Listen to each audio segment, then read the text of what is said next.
as I told you that when we were coding in Spider, we make a list and then we make a tuple. I made some changes in the list and then I made a change in tuples. And when we were running the program, the problem was the change was not reflected. Means the values of tuples were also changing and the values of list were also changing. है ना? So to show you the difference, I just want to tell you first thing in list is indexing. Like जब भी हम ये list बनाते हैं, देखो जैसे ये list 1 is equals to 5, 3.4, new Delhi एक string है, 20C एक string है, 45 है. तो यहाँ पे क्या होता है ना, there's an indexing. इंडेक्सिंग होती है इसकी. इंडेक्सिंग मतलब जैसे हम सीरियल नंबर्स लिखते हैं ना, वैसे इसमें एक सीरियल नंबर होता है. सब जैसे हम लिस्ट क्रिएट करते हैं, जो भी आइटम्स हमारे लिस्ट में होते हैं उनमें सीरियल नंबर्स, उनको एक एक सीरियल नंबर असाइन हो जाता है.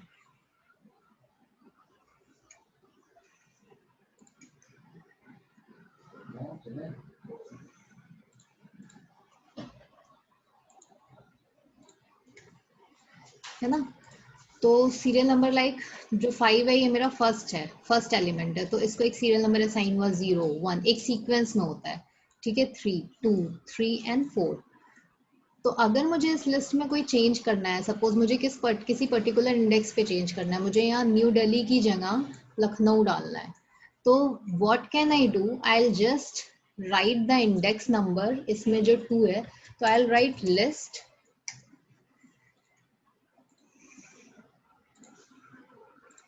I'll write list 1 जो कि मेरा नेम है, स्क्वायर ब्रैकेट में index number 2 and equal to, यहाँ पे मैं लखनऊ डाल देती हूँ. ठीक है, तो इसके बाद जब मैं अपने लिस्ट को रन कराऊंगी ना, जब भी मैं अपना लिस्ट मतलब प्रिंट कराऊंगी, तो मुझे न्यू दिल्ली की जगह लखनऊ मिलेगा. बट द सेम थिंग अगर मैं ट्यूपल में ये चीज करना चाहूँ तो ट्यूपल्स में ये चीज अलाउड नहीं होती है. So let me show you this. ये चीज क्लियर हुई सबको? अगर हम किस लिस्ट की कोई भी एक वैल्यू चेंज करना चाहें तो we can change it like this. Index number से हम उसकी वैल्यूज चेंज कर सकते हैं. ठीक है, बट ट्यूपल्स में हम इंडेक्स नंबर से वैल्यू चेंज नहीं कर सकते हैं. ठीक है, तो मैं स्पाइडर पे दिखाऊं आप लोगों को करके.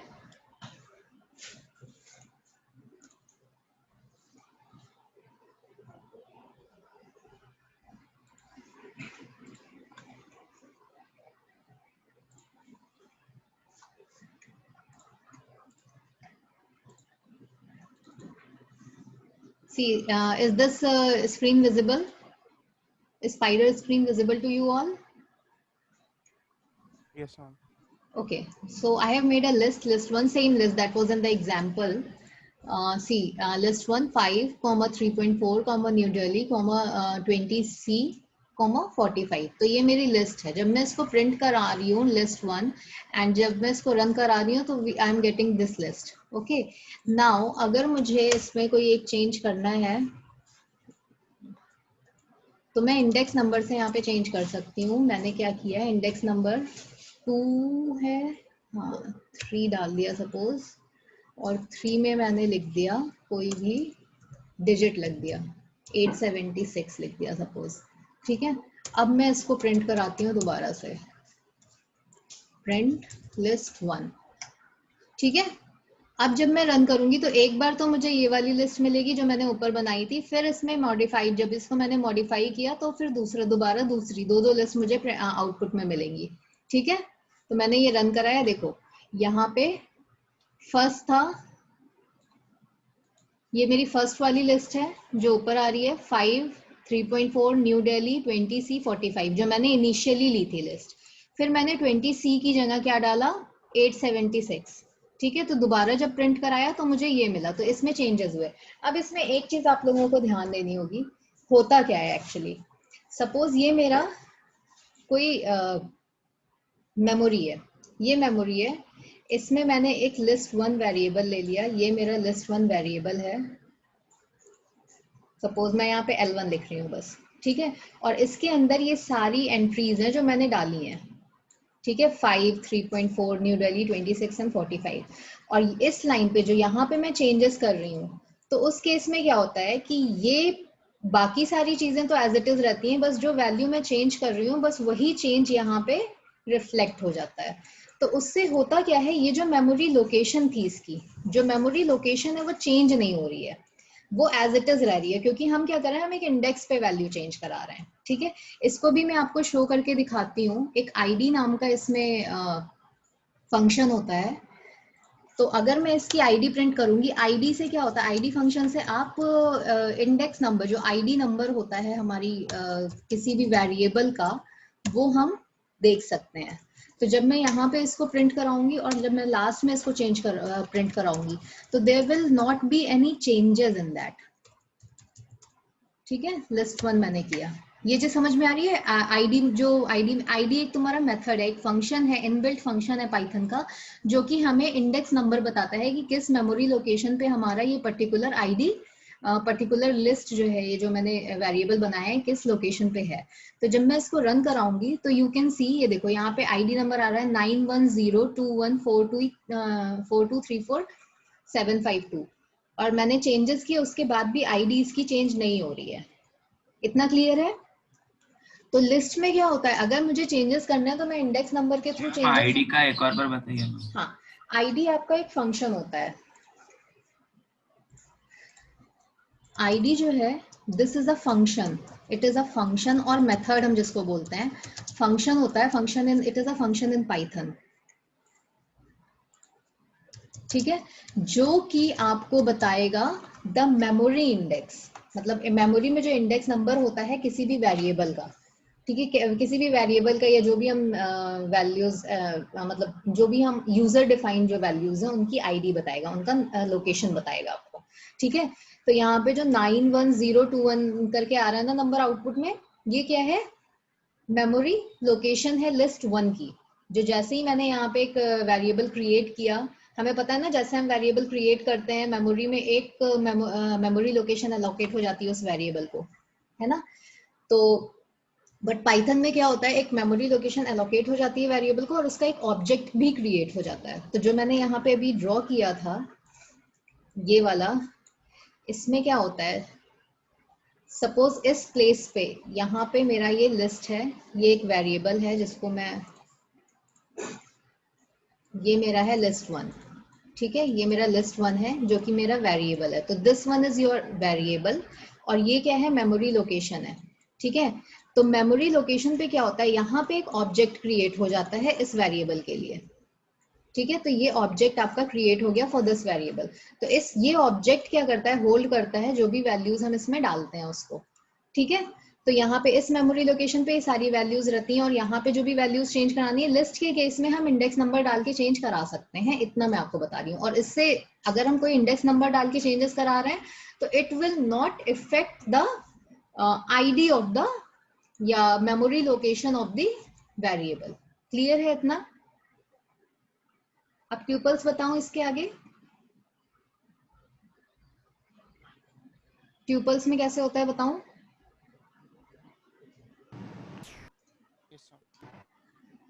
लिस्ट में इतना क्लियर है, यस और नो? कोई एक अनम्यूट करके बोलो भाई। Yes ma'am. गुड।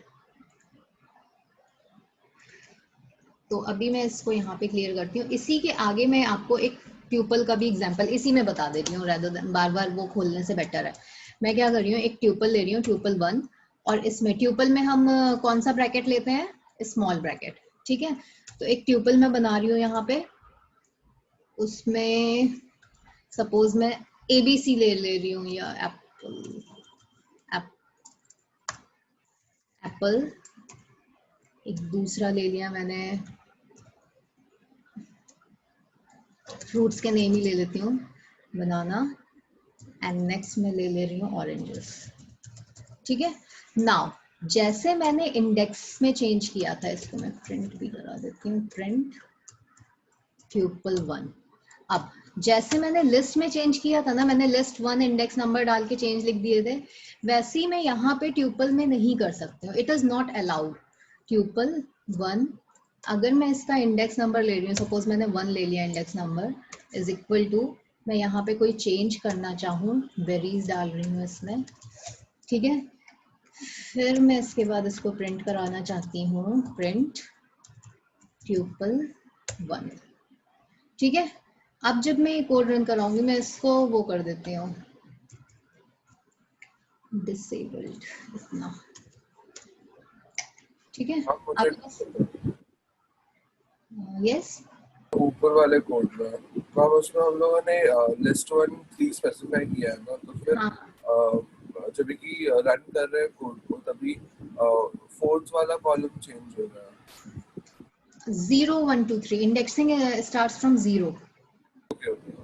मैम ये एरे जैसा है ना, जावा में जैसा एरे होता है हाँ वैसे है ना? हाँ, एरे जैसा है, मतलब लेकिन एरे में हम सेम टाइप की वैल्यूज स्टोर करते हैं, मतलब डेटा टाइप सेम होना चाहिए। हाँ वही, अगर हम हाँ इंटीजर हाँ। ले रहे हैं तो सारे इंटीजर्स होने चाहिए, लेकिन इसमें ऐसा कुछ नहीं होता है, ठीक है। तो 0 से इंडेक्सिंग स्टार्ट होती है, इसलिए हमने 3 लिया है, तो 220C चेंज हो रहा है, ठीक है, फोर्थ वाला चेंज होता है। क्लियर है?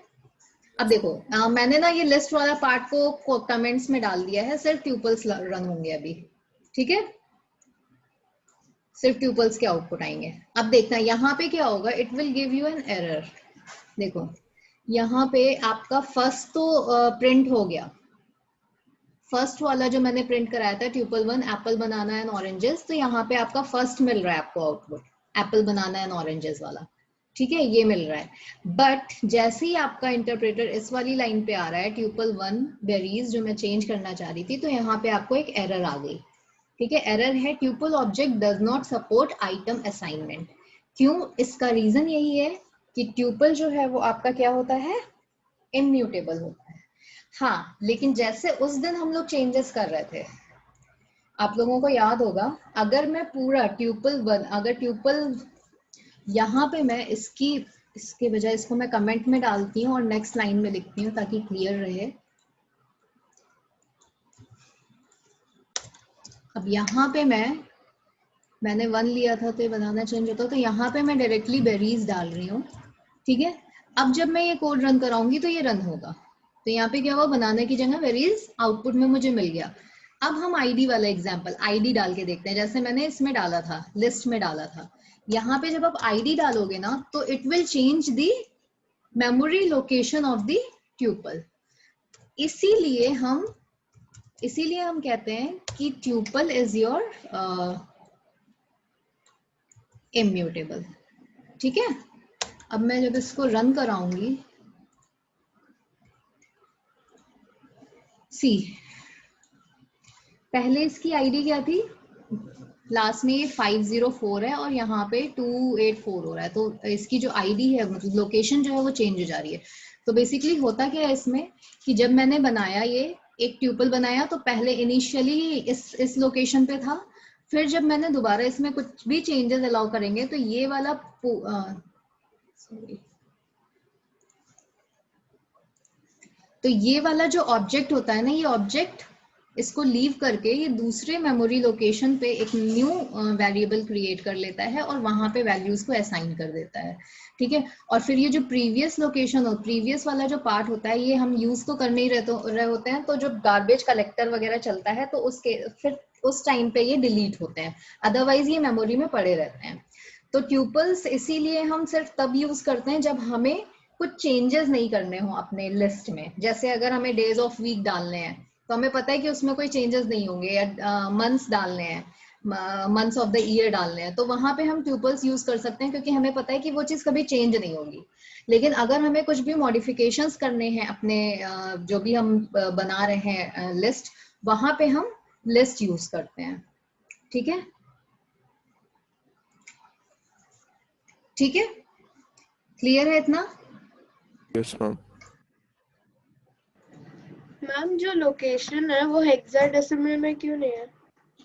It depends upon interpreter to interpreter. Okay ma'am. अब आते हैं हम, इतना सबको क्लियर हो चुका है ना, तो अब आगे बढ़ते हैं।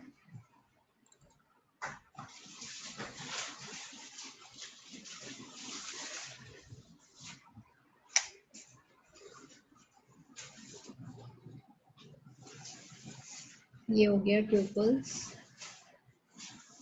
अच्छा, एक चीज और इसमें, बिफोर गोइंग फर्दर, जो मेन डिफरेंस है आपका वेरिएबल और ऑब्जेक्ट में, ये आपको क्लियर होना चाहिए कि वेरिएबल जो है आपकी रिजर्व मेमोरी लोकेशन होती है टू स्टोर द वैल्यू, ठीक है, और वेरिएबल क्या करता है, रेफरेंस होता है ऑब्जेक्ट का जो भी मेमोरी में होती है उसका, ठीक है। तो ये देखो यहाँ पे मैंने बना रखा है, इसमें देखो ये जो मैंने किया था, ये लिस्ट ही है अभी, एप्पल्स, बनानास एंड ऑरेंजेस, ये एक लिस्ट है, ठीक है। तो यहाँ पे देखो ये वेरिएबल है, ए में असाइन किया है ये तीनों, ये ए वेरिएबल है, ये लिस्ट है एक जिसमें एप्पल, बनानास एंड ऑरेंजेस हमने असाइन किया हुआ है। तो ये एक आपका पाइथन ऑब्जेक्ट क्रिएट हो रहा है। और यहाँ पे A0, यहाँ से देखो यहाँ पे A0 पे एप्पल्स की जगह इसमें बेरीज डाल रहा है। तो इस केस में क्या होगा, सिर्फ ये वाला प्लेस चेंज हो जाएगा, ठीक है। तो मेमोरी में कोई चेंजेस नहीं आएंगे, ठीक है। तो यहाँ पे देखो ये चीज हो रही है, यहाँ पे एप्पल्स की जगह मैंने जब चेंजेस किए तो बेरीज आ गई। और इसमें ये क्या कर रहा है, कुछ इफेक्ट नहीं कर रहा है इसकी मेमोरी लोकेशन को, सेम मेमोरी लोकेशन हो रही है before modification and after modification. But जब हम इसमें वही चीज अगर हम ट्यूपल्स में करते हैं, अब वही चीज अगर हम ट्यूपल्स में करते हैं, तो ट्यूपल्स में क्या होता है, ये चीज तो पहली बात तो इसमें हम इंडेक्स नंबर के अकॉर्डिंग हम चेंजेस कर नहीं सकते हैं, वो तुरंत एरर देने लगता है। और दूसरा कि पूरा का पूरा ऑब्जेक्ट जो पहले वाला होता है वो ऑब्जेक्ट डिस्ट्रॉय होता है, वो यूजलेस हो जाता है, और जो नया ऑब्जेक्ट, एक नया ऑब्जेक्ट क्रिएट होता है हमारी मेमोरी में। तो ट्यूपल्स यूज करने में क्या होता है, मेमोरी लॉस होता है, ठीक है। तो इसलिए ट्यूपल्स हम तभी यूज करेंगे जब हमें कोई मॉडिफिकेशंस ना करने हो। तो ये कुछ इस तरह से होता है कि यहाँ पे फिर पहले वाला जो है ये ऑब्जेक्ट जो है ए रेफरेंस करेगा फिर इस मेमोरी लोकेशन को, इस वाले को, इंस्टेड ऑफ दिस। तो ये यूजलेस हो जाता है, ठीक है।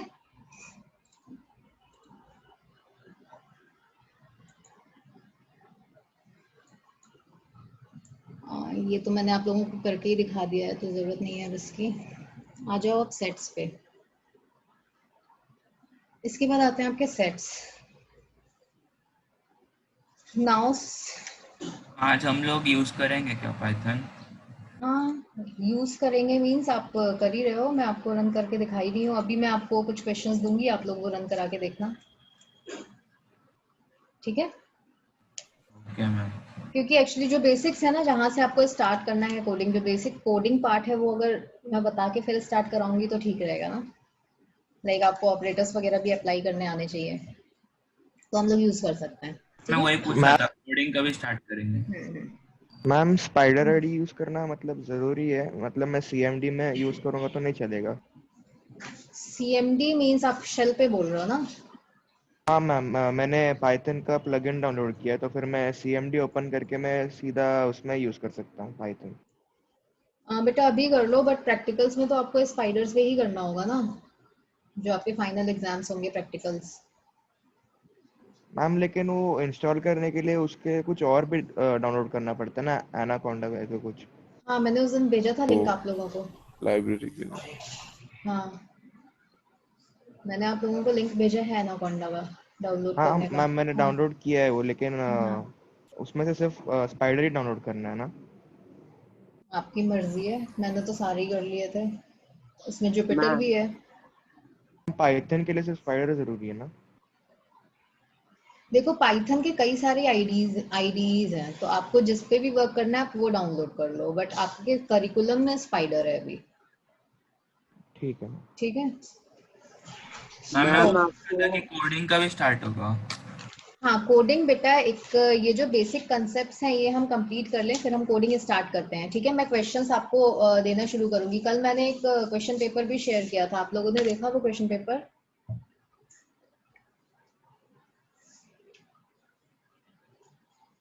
Yes ma'am. बेसिक्स थे उसमें पाइथन के, कुछ पूछना है उस पेपर में से कि बस ओपन करके देख लिया? हाँ, सीएस का पेपर है, बाद में देखेंगे। चलो ठीक है, उसको देख लेना आप लोग। Now we come to the sets.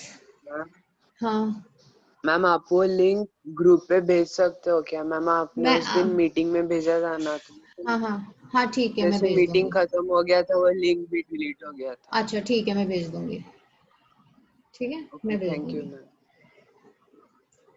Now come to sets.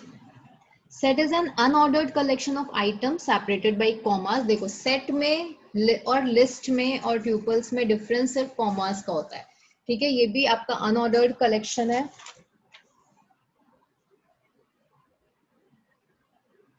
ठीक है. लेकिन यहाँ पे हम जो यूज करते हैं that is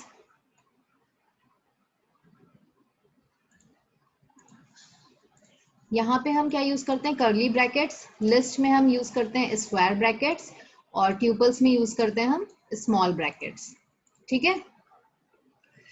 और दूसरी चीज ये क्योंकि अनऑर्डर्ड है, आपके लिस्ट और ट्यूपल्स ऑर्डर्ड होते हैं, तो लिस्ट और ट्यूपल्स में अगर कोई रिपीट डुप्लीकेट एंट्री होती है, सपोज मैंने जैसे एक लिस्ट बनाई सपोज मैंने कोई लिस्ट बनाई ए, ठीक है. यहाँ पे मैं डाल रही हूं ए बी, ठीक है, 1 1 3, ये मैंने वैल्यूज डाल दी मेरी लिस्ट में. तो यहाँ पे देखो 1 मैं 2 बार यूज कर रही हूँ, तो क्योंकि लिस्ट आपका ऑर्डर्ड कलेक्शन होता है, तो जब भी हम लिस्ट प्रिंट कराएंगे तो ये एज इट इज प्रिंट होगा, ए बी 1 1 3, ये ऐसा ही आउटपुट में आएगा हमें. बट सेट्स में क्या होता है, सेट्स क्योंकि अनऑर्डर्ड होता है, तो यहाँ पे डुप्लीकेट एंट्रीज नहीं हो सकती हैं. तो अगर यहीं पे अगर मैं इसको सेट बना दूंगी इंस्टेड ऑफ लिस्ट, अगर मैं इसको बोल दूं कि एक सेट है, तो इस केस में क्या होगा, जब हम आउटपुट लेंगे ना, तो मुझे ये 1 सिर्फ एक ही बार मिलेगा अपने आउटपुट में, ठीक है. तो यहाँ पे duplicate entry no you don't need to, ये सब वो रजिस्टर करने की जरूरत नहीं होती है उसमें, ठीक है, उसको स्किप कर देना, ठीक है. तो आपके सेट्स में क्या होता है, ये डुप्लीकेट एंट्रीज अलाउड नहीं होती हैं. अगर आपने कोई भी वैल्यू 2 बार या 3 बार या 4 बार ले रखी है, तो फाइनल जब आप आउटपुट लोगे ना, एक बार जो जब उसको क्रिएट करोगे, तो फाइनल आउटपुट में आपको वो सिर्फ एक बार मिलेगा, इसलिए हम इसको अनऑर्डर्ड कलेक्शन बोलते हैं. हम इसका यूज क्या होता है? जब भी हमें कहीं एड्रेस लिखना है, कोई एड्रेस डालना है, या जब भी मुझे कोई ऐसी लिस्ट बनानी है, या सपोज आईडी की लिस्ट बनानी है, जैसे फॉर एग्जांपल आपको कोई टूर्नामेंट है, वहाँ पे आपको लिस्ट बनानी है नंबर ऑफ एंट्रीज की, तो कोई मल्टीपल एंट्री ना हो फाइनल में, वहाँ पे हम यूज कर सकते हैं, ठीक है, कि कोई भी एक आईडी पे कोई डबल एंट्री ना हो जाए, डुप्लीकेसी ना आए. जहाँ पे भी हम चाहते हैं कि डुप्लीकेसी ना आए हमारी लिस्ट में, वहां पे हम सेट्स यूज कर सकते हैं.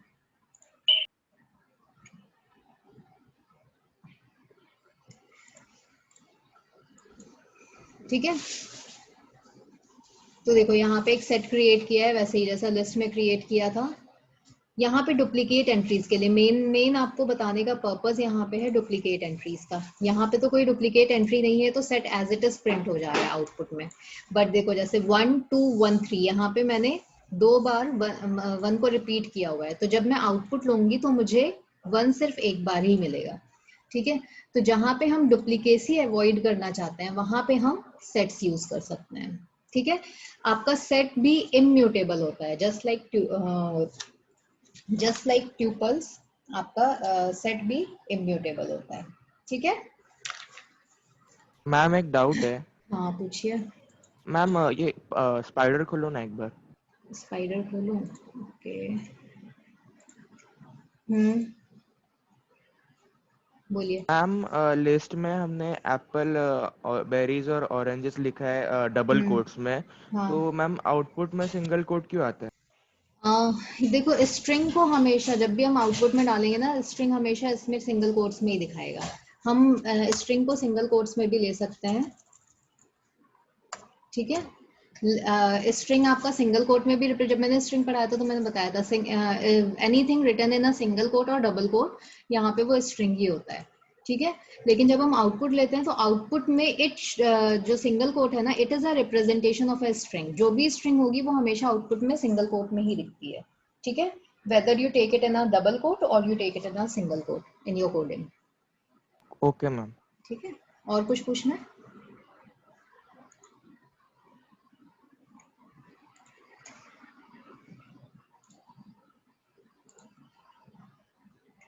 चलो अब हम लोग जस्ट मिनट।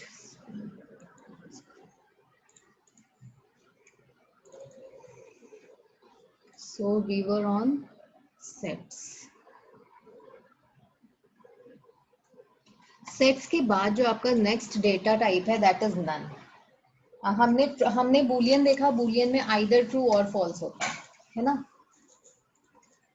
ट्रू और फॉल्स लेते हैं हम।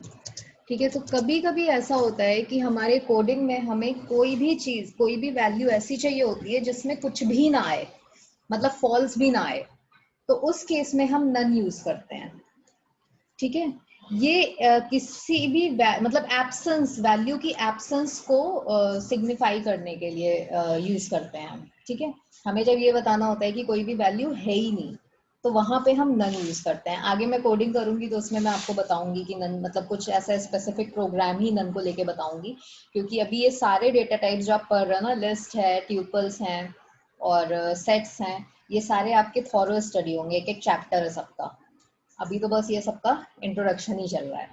ठीक है, तो ये आपका एक स्पेशल डेटा टाइप है सिंगल। रिवाइज कराओगे ना? क्या चीज?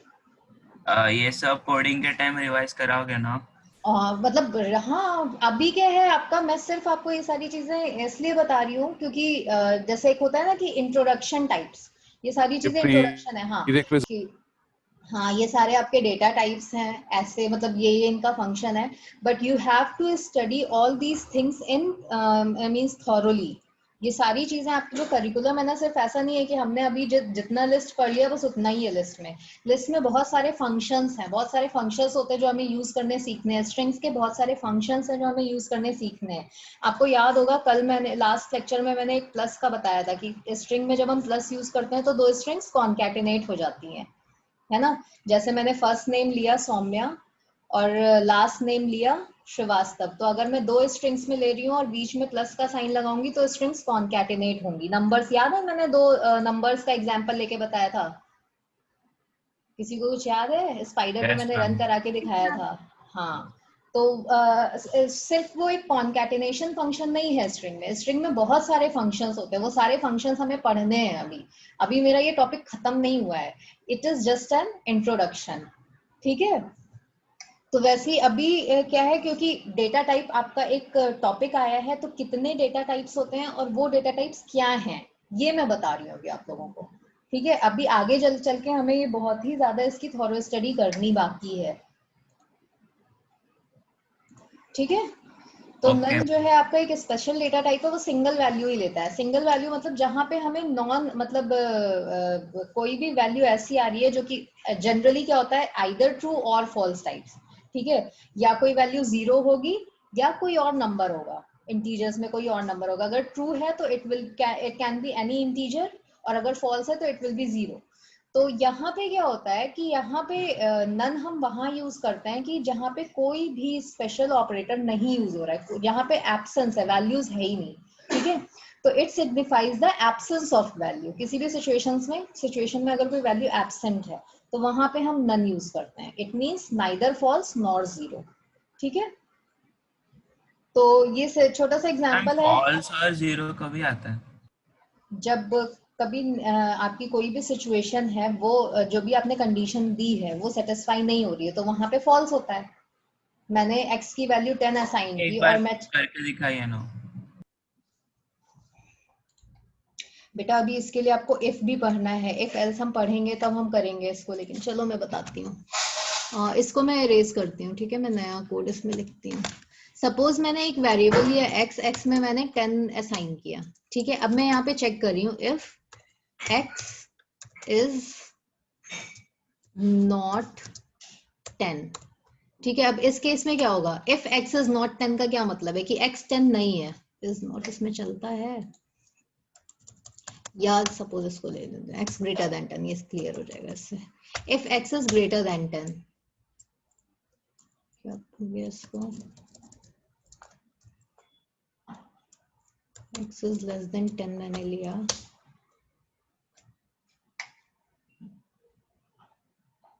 अरे यार इसमें तो कोलन लगता है ना।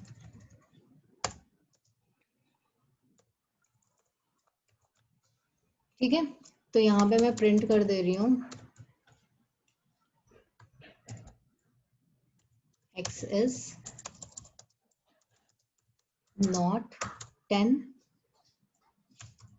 ठीक है, else print x is equal to 10। अब देखो ये कोड रन कैसे होगा। मैंने x की वैल्यू 10 ले ली, मैंने कंडीशन क्या लगाई, x इज लेस देन 10, तो ये कंडीशन ट्रू होगी या फॉल्स होगी? मैंने पहले ही x की वैल्यू 10 असाइन की हुई है, लेकिन मैं कंडीशन क्या चेक कर रही हूँ कि x इज लेस देन 10, तो ये फॉल्स होगी।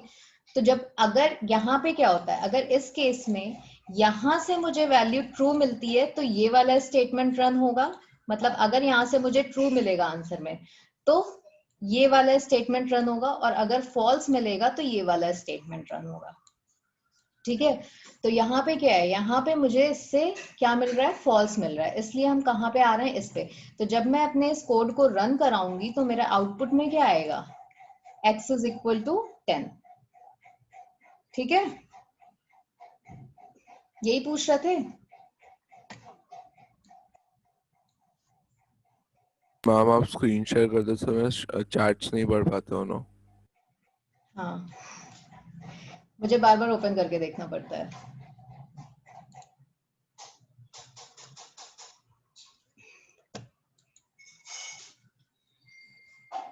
ठीक है, तो अब आगे बढ़े। मैम नन ऑपरेशन के केस में आउटपुट एम्प्टी आता है या नन आता है? आउटपुट इट डिपेंड्स कि आप आउटपुट में क्या लेना चाहते हो। अगर आपको उसका मतलब जैसे देखो यहाँ पे मैंने एक एग्जांपल आपका लिया हुआ है, यहाँ पे मैंने एक वेरिएबल लिया है जिसमें मैंने नन स्टोर कराया है, यहाँ पे मैंने नन डाल रखा है इस वेरिएबल में। तो अगर मैं इस वेरिएबल का की वैल्यू प्रिंट कराऊंगी तो मुझे नन मिलेगा इसमें। ठीक है, तो इट डिपेंड्स कि आप क्या प्रिंट कराना चाह रहे हो। कोडिंग में सब कुछ आपके ऊपर डिपेंडेंट होता है कि आप कैसा आउटपुट चाह रहे हो। अगर आपका कोड सही है तो जैसा आप चाहोगे वैसा आपको आउटपुट मिलेगा। ठीक है, और लास्ट डेटा टाइप है आपका मैपिंग। मैपिंग भी आपका अनऑर्डर्ड डेटा टाइप होता है, जैसे सेट्स है ना अनऑर्डर्ड, वैसे ही मैपिंग भी अनऑर्डर्ड होता है। बट यहाँ पे क्या होता है, ये आपका म्यूटेबल है अगेन। ठीक है, जैसे आपका लिस्ट है, ये आपका क्या है, म्यूटेबल है, तो इसमें हम की वैल्यूज को चेंज कर सकते हैं जब रिक्वायर्ड होगा तब। लेकिन सिर्फ एक ही मैपिंग का सिर्फ एक ही टाइप डिफाइंड है अभी तक पाइथन में, दैट इज डिक्शनरी।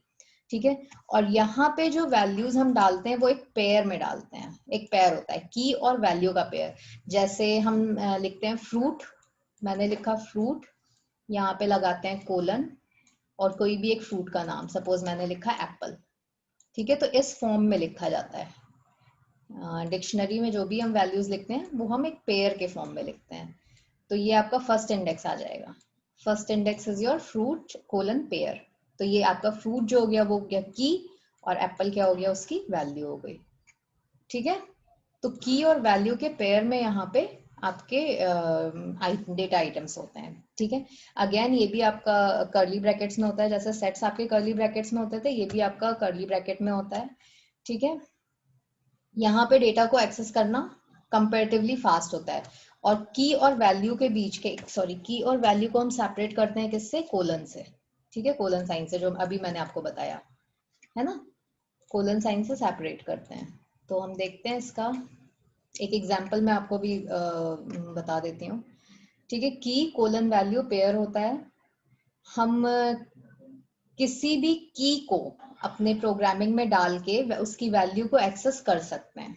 ठीक है, एग्जाम्पल देखते हैं। जैसे डिक्शनरी मैंने क्रिएट की dict1, ये एक डिक्शनरी है।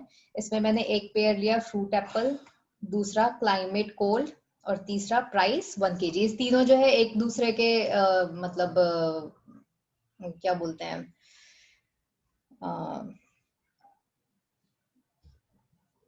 एक दूसरे के मतलब अकॉर्डिंग ही है। लाइक एप्पल आपका कोल्ड क्लाइमेट में आता है, उसका जो प्राइस है वो 120 पर केजी होता है टाइप्स। तो एक डिक्शनरी मैंने बनाई जिसमें मैंने ये डिटेल्स डाल दी। ठीक है, तो अगर ये फ्रूट है, फ्रूट का अगर एप्पल है, अगर फ्रूट इज एप्पल तो उसका जो क्लाइमेट होगा वो क्या हो जाएगा, कोल्ड, और उसका प्राइस क्या हो जाएगा 120। ये मैंने एक डिक्शनरी बना ली। तो अब जब मैं इसका आउटपुट लूंगी तो ये तो आ जाएगा। बट यहाँ पे क्या है, हम चाहे तो किसी एक वैल्यू को, मतलब अगर मुझे ये जानना है कि एप्पल का प्राइस क्या है, तो मैं सिंपली अपने इनपुट में ये डाल सकती हूँ कि यहाँ पे एट दिस की उसकी वैल्यू क्या है। तो यहाँ पे देखो जैसे डाला हुआ है प्रिंट dict1 ब्रैकेट में प्राइस केजी। तो मैंने की डाला यहाँ पे, मैंने अपने इनपुट में, सॉरी हाँ, मैंने अपने इनपुट में की डाला, तो मुझे आउटपुट में क्या मिलेगा, 120 मिल जाएगा। इसको मैं आपको रन करा के दिखा देती हूँ। हम कौन सी जगह पे कौन सा ब्रैकेट यूज करना है, इसमें थोड़ा सा कंफ्यूजन है। हाँ, तो उसके लिए आप एक काम करो, एक वो बना लो, टेबल बना लो।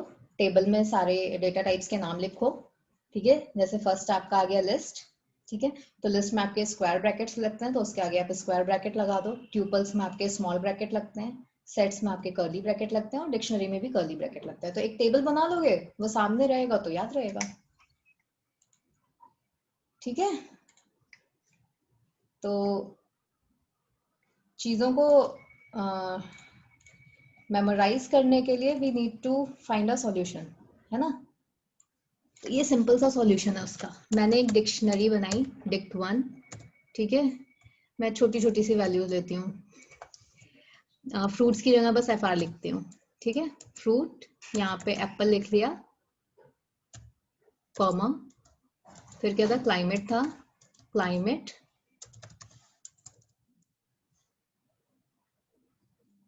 सॉरी सबको अलग अलग कोट्स में डालना होगा। थोड़ा इसमें आपको ना कोट्स कहाँ डालने हैं, कोलन कहाँ डालना है, ये ध्यान देना होगा, ठीक है। क्योंकि कोलन से आइडेंटिफाई होगा कि ये डिक्शनरी है, कॉमा से ये आइडेंटिफाई होता है कि सेपरेट हो रहे हैं। और यहाँ पे मैंने लिख दिया प्राइस और फिर कोलन। तो कौन सा की है, कोलन से आइडेंटिफाई होगा कि कोलन के पहले की जो वैल्यू है दैट इज योर की, और कोलन के बाद की जो वैल्यू है वो है आपकी वैल्यू। इसमें एक्चुअली स्पाइडर में जब मैं खोलती हूँ ना तो मेरे को चैट्स नहीं दिखती हैं, बाकी उसमें तो दिख जाती हैं। Just a minute, print dict1। इतना क्लियर है सबको यहाँ तक? अगर मैं इसको रन कराऊंगी, ये चीज क्लियर है ना सबको? Yes ma'am. ठीक है। तो यहाँ पे देखो हमें आउटपुट मिल गया, फ्रूट, एप्पल, क्लाइमेट कोल्ड, और प्राइस 120 kg, ठीक है 120। अब देखो मोटिव क्या है यहाँ पे ये बताने का कि हम क्या कर सकते हैं, जो की वैल्यूज है, जो पहले वाली वैल्यू, कोलन के जो पहले वाली वैल्यू, मतलब कोलन के लेफ्ट में जो वैल्यू है वो की होती है, और कोलन के राइट में जो होती है वो डेटा होता है, ठीक है।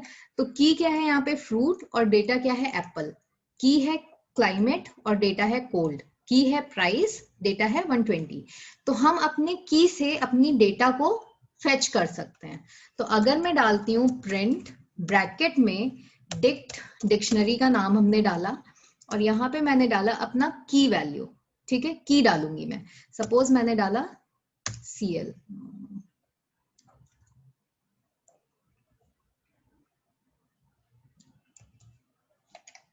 ठीक है। अब मैं इसको रन कराऊंगी तो CL, यहाँ पे आउटपुट मुझे क्या मिलना चाहिए, कोल्ड। तो देखते हैं रन करा के, देखो यहाँ पे मुझे मिल गया कोल्ड। तो की से हम अपने किसी भी वैल्यू को फेच कर सकते हैं, ठीक है। और इसमें भी हम इस वैल्यू को चेंज भी कर सकते हैं। चेंज करने के लिए हमें क्या करना होगा, चेंज करने के लिए फिर वैसे ही जैसे हमने वहां पे डाला था, यहाँ पे अगर मैं डालूं dict1 ब्रैकेट में CL इक्वल टू, सपोज मैं PC डाल दिया, ठीक है। फिर मैं डाल रही हूँ प्रिंट, और यहाँ पे मैं dict1 प्रिंट करा रही हूँ। लेट्स सी आउटपुट क्या आता है। देखो पहले क्या था, क्लाइमेट मेरा कोल्ड था, फिर मैंने क्या किया, की हेल्प से यहाँ पे मैंने क्या किया, इस वाली लाइन में, मैम आपने वहाँ स्क्वायर ब्रैकेट क्यों डाला? कहाँ पे बेटा, वो इंडेक्स के लिए। अभी जब मैंने आपको ये बताया था, लिस्ट बताया था, अभी जब मैंने आपको लिस्ट बताया है उसमें इंडेक्सिंग बताई है ना, इंडेक्सिंग। तो जब भी हम हाँ। इंडेक्स डालते हैं तो हमें स्क्वायर ब्रैकेट ही यूज करने होते हैं इन एनी प्रोग्रामिंग लैंग्वेज। जब भी हम इंडेक्स यूज करेंगे मैम ना अगर हम वहाँ पे कर्ली ब्रैकेट यूज करते तो क्या होता? तो एरर आ जाता। Okay ma'am. ठीक है, तो एनी कभी भी जब भी हम इंडेक्सिंग की बात करेंगे we will use the square brackets. ठीक है, तो यहाँ पे जैसे वहां पे हम 0 1 2 ले रहे थे लिस्ट में या ट्यूपल्स में, हम 0 1 2 ले, ट्यूपल्स तो खैर सपोर्ट ही नहीं करता है, लिस्ट में हम 0 1 2 ऐसे ले रहे थे, इंडेक्स नंबर्स ले रहे थे। यहाँ पे हम इंडेक्स की जगह इंडेक्स नंबर्स की जगह क्या ले रहे हैं, की ले रहे हैं। तो मैंने क्या किया, सीएल की वैल्यू यहाँ पे जो था सीएल में जो मेरा की था, की वैल्यू चेंज करके कोल्ड की जगह मैंने क्या डाल दिया, एबीसी डाल दिया। तो जब मैंने आउटपुट लिया तो यहाँ पे मुझे आउटपुट में क्या मिल गया, एबीसी मिल गया इंस्टेड ऑफ कोल्ड। तो ये चेंज होके यहाँ से मुझे क्या मिल गया, एबीसी मिल गया। ठीक है, मैम अगर इधर कुछ प्रिंट नहीं करना है तो फिर डबल कोड्स हटाना है ना, अगर लाइक प्रिंट नहीं करना है तो। प्रिंट नहीं करना है मींस लाइक डिक्ट वन जैसे प्रिंट किया है तो फिर सारे जो चीज स्टोर हुए हैं सब आ रहा है। So if I only want cold to be printed, हाँ तो मुझे प्रिंट में, हाँ प्रिंट में जैसे मैंने यहाँ पे दिया था वो देंगे, जैसे ये ऊपर वाले में दिया हुआ है ना थर्ड लाइन में, सिंपली मैं ये डाल दूंगी। इसको मैं हटा देती हूँ, यहाँ पे मैं हैश लगा देती हूँ। अभी ये भी अगर बताना मैम है आपको।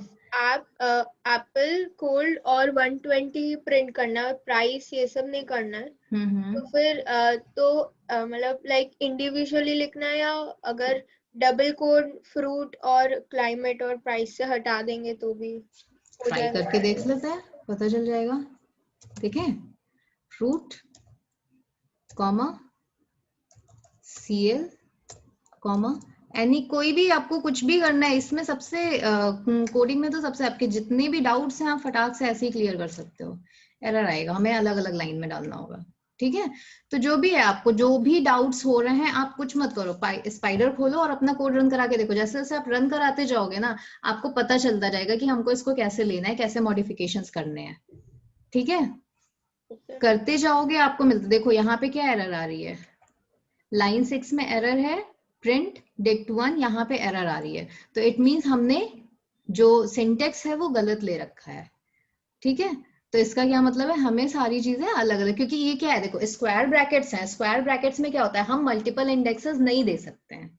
ठीक है, तो यहाँ पे क्या किया हमने, गलती यही की कि हमने यहाँ पे मल्टीपल इंडेक्सेस दे दिए।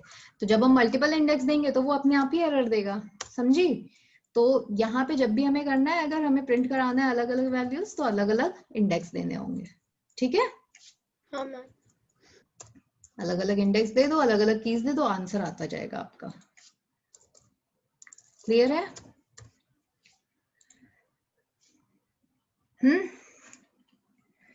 चलो, तो अब नेक्स्ट क्या है इसमें, हाँ म्यूटेबल और इम्यूटेबल डेटा टाइप्स। अब म्यूटेबल इम्यूटेबल पे ज्यादा कुछ तो नहीं है मेरे को बताने को, बट मैं आपको थोड़ा सा उसका बता देती हूँ। वैसे तो सब लिस्ट और उसमें मैंने आपको बता ही दिया है कि कैसे वैल्यूज स्टोर होती हैं, तो बस उससे एक बार गो थ्रू हो सकते हैं। ठीक है, तो जब हमें चेंजेस या अपडेट्स करने होते हैं अपने प्रोग्राम में तब हम कौन से डेटा टाइप्स यूज करेंगे, म्यूटेबल। ठीक है, और अगर हमें कोई भी वैल्यूज नहीं चेंज करनी है अपने प्रोग्राम में तो वहां पे हम इम्यूटेबल डेटा टाइप यूज करेंगे।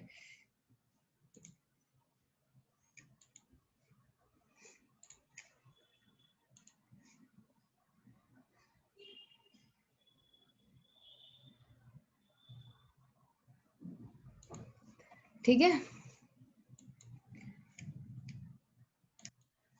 अब देखो इसमें आपके कौन कौन से डेटा टाइप्स इम्यूटेबल होते हैं और कौन कौन से म्यूटेबल्स होते हैं। तो इंटीजर, फ्लोट, बूलियन, कॉम्प्लेक्स, ये सारे इम्यूटेबल है। अब देखो सबसे बड़ा डाउट जो आता है वो यही आता है कि इंटीजर और फ्लोट ये इम्यूटेबल कैसे है ना। तो इम्यूटेबल का मतलब ये है कि सपोज मैंने ए को कोई वैल्यू असाइन की 1, ठीक है, अब थोड़ी देर बाद जब मैं उसको कोई और वैल्यू असाइन करूंगी, अगर मुझे कोई और वैल्यू असाइन करनी तो जो 1 वाली वैल्यू है वो क्या होगी, इरेज होगी और ए को दूसरी वैल्यू असाइन होगी। ठीक है। तो जैसे आपको अभी मैंने ट्यूपल्स के केस में बताया था ना कि वो वाला ऑब्जेक्ट पूरा डिस्ट्रॉय हो जाता है, मतलब उसकी जगह एक नया ऑब्जेक्ट क्रिएट होता है। तो वैसे ही इंटीजर, फ्लोट, बूलियन और ये कॉम्प्लेक्स, इन सारे जितने भी आपके इम्यूटेबल डेटा टाइप्स होते हैं ना, सारा का सारा प्रोसेस वैसे ही चलता है। जब भी हम कोई नई वैल्यू, अगर मैंने पहले से कोई वैल्यू असाइन कर रखी है किसी भी वेरिएबल को और मैं कोई नई वैल्यू असाइन करना चाहती हूँ अपने वेरिएबल को, तो उस केस में क्या होता है, जो ओल्ड वेरिएबल होता है वो डिस्ट्रॉय होता है और नया वेरिएबल क्रिएट होता है, ठीक है, सेम नेम से किसी दूसरी मेमोरी लोकेशन पे। ठीक है। तो हमेशा क्या होता है, ऐसा नहीं है कि हम जैसे वेरिएबल, जैसे ट्यूपल्स में तो चलो मैंने इंडेक्स नंबर डाल के आपको दिखा दिया कि वहां पे चेंजेस अलाउड नहीं है, सेम मेमोरी लोकेशन पे हम चेंज नहीं कर सकते। बट वेरिएबल या स्ट्रिंग है, इसमें हम ये चेंजेस दिखा नहीं सकते हैं ना, क्योंकि वो तो सिंगल वैल्यू होल्ड करता है, तो वहां पे हम दिखा नहीं सकते हैं कि चेंज हो रहा है। अब जब भी तुम प्रोग्रामिंग में चेंज करोगे तो हम तो ये बोलेंगे कि चेंज तो हो रही है, तो ये इम्यूटेबल कैसे है।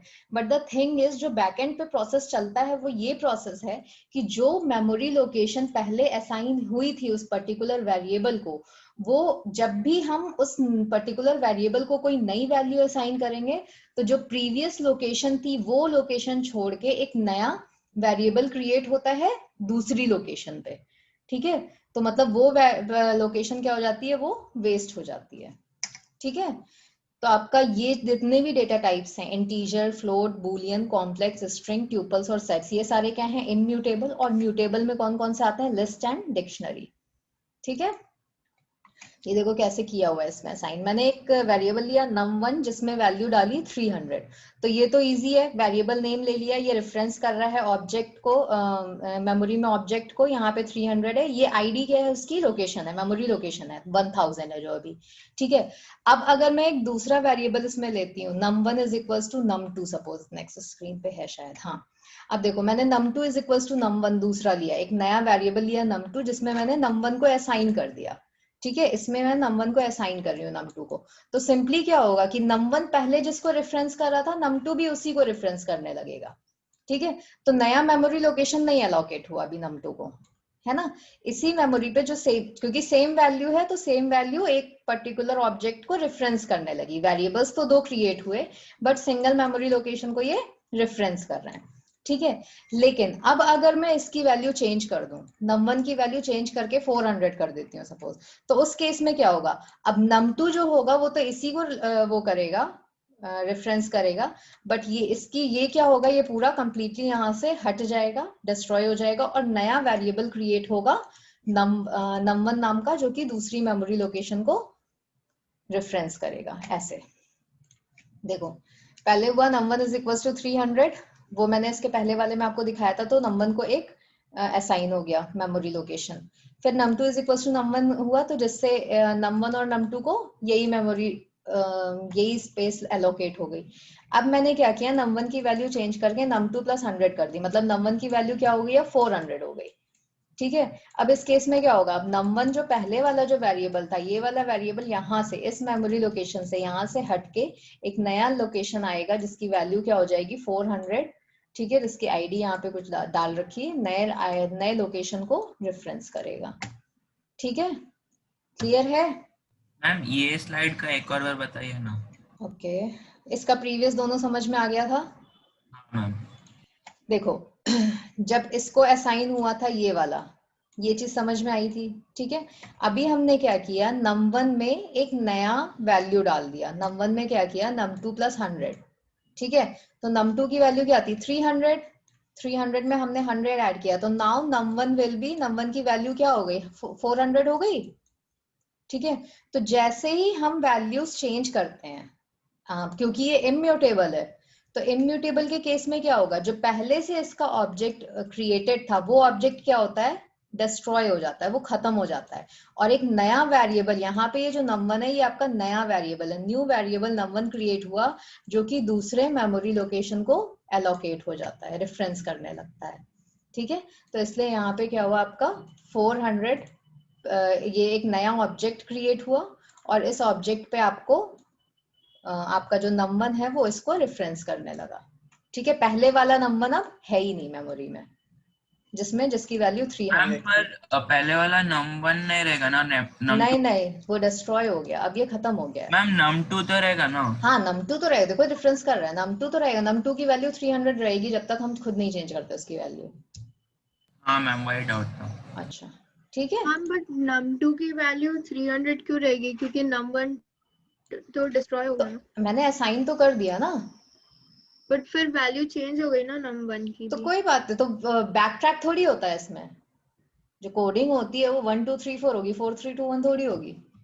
अगर मैंने थर्ड लाइन पे num2 is equal to num1 लिखा हुआ है, तो अब एक बार num2 में वैल्यू असाइन हो गई, अब बाद में जब मैं num2 को यहाँ पे num2 की वैल्यू अगर मुझे चेंज करनी है बाद में, ठीक है, अब अगर इसके बाद दोबारा मैं लिखती हूँ num2 is equal to num1, कोई मैंने यहाँ पे लूप तो लगा नहीं रखा है कि वापस से मैं इससे इस पे जाऊंगी, है ना। अगर कोई लूप है या कुछ ऐसा है तो उस केस में क्या होता है, फिर वैल्यू चेंज होगी, तो वही फिर से वही होगा, फिर num2 की वैल्यू चेंज होके 400 हो जाएगी, ठीक है।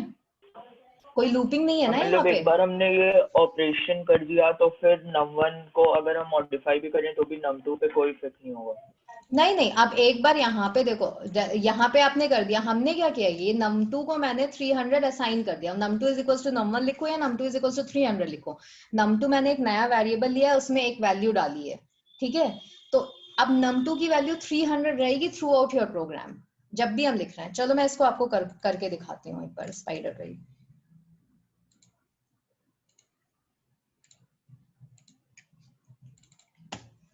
इसको मैं क्लियर करती हूँ, देखो यहाँ पे मैंने डाला num1 इज इक्वल्स टू 100, क्या था 300 था, 300, ठीक है। मैंने फिर लिखा num2 is equals to num1, ठीक है। अभी क्या हुआ, यहाँ से num2 में 300 आ गई वैल्यू, क्लियर है। अब यहाँ पे आप पहले एक बार प्रिंट करा के देखो, प्रिंट num1, है ना, प्रिंट num1 करेंगे, इसको मैं कोट में लिख देती हूँ, first value of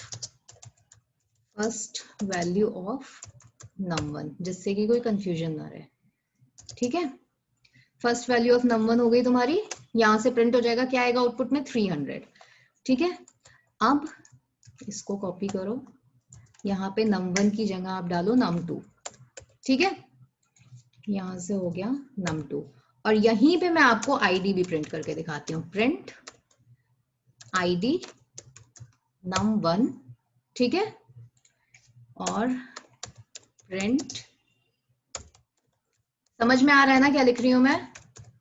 yes ma'am. कोई कंफ्यूजन नहीं है ना अभी, ठीक है।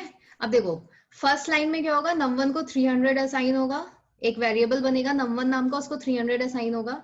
सेकेंड लाइन में क्या होगा, num2 को 300 असाइन होगा क्योंकि num1 की वैल्यू 300 है, ठीक है। ये दोनों सेम मेमोरी लोकेशन को रेफर करेंगे, ठीक है।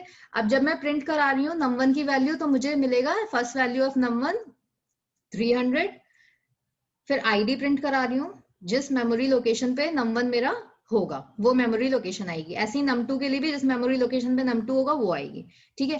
अब मैं क्या कर रही हूँ, num1 की वैल्यू चेंज कर रही हूँ, num1 is equals to num2 plus 100 कर दिया मैंने, ठीक है। अब मैं दोबारा से सेकेंड वैल्यू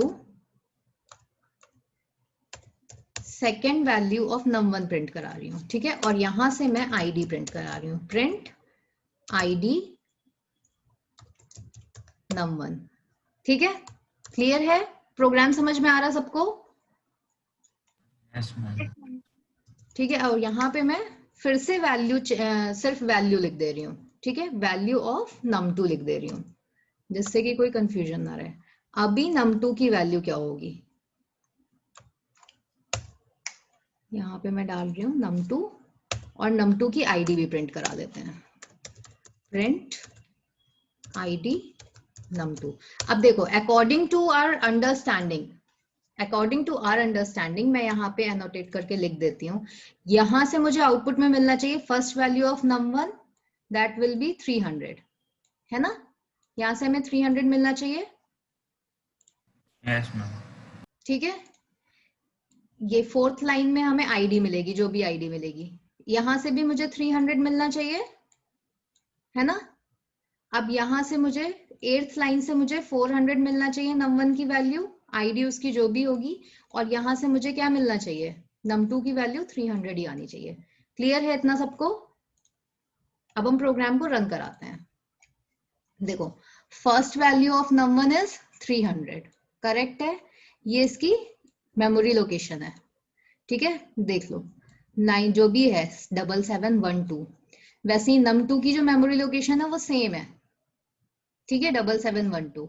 लेकिन जैसे ही num1 का मैंने वैल्यू चेंज किया, उसकी मेमोरी लोकेशन क्या हो गई, चेंज हो गई, ठीक है। लेकिन num2 अभी भी उसी मेमोरी लोकेशन पे है। मैं एक बार सब क्लियर कर रही हूँ, अब आप लोग ये देख लो एक बार, एक बार इसको मॉनिटर करो। आया समझ में? Yes ma'am. किसी को कोई कंफ्यूजन?